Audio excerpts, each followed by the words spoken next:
Pinapayagan ng Chickasha, isang lugar sa Oklahoma City sa US, ang mga taga doon na may traffic violations, may municipal offenses o overdue library books na mag-donate ng pagkain kapalit ng pagbaba o pagbayad ng kanilang mga infractions o paglabag.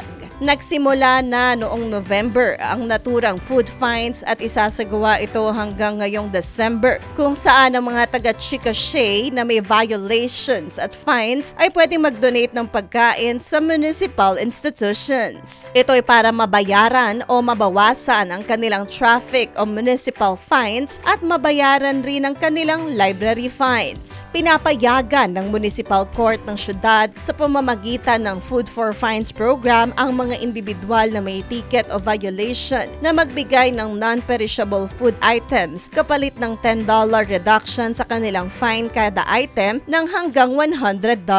Samantala, ang lahat ng food donations na may ipon sa Food for Fines ay ipapasa sa Chickasha Emergency Food Pantry.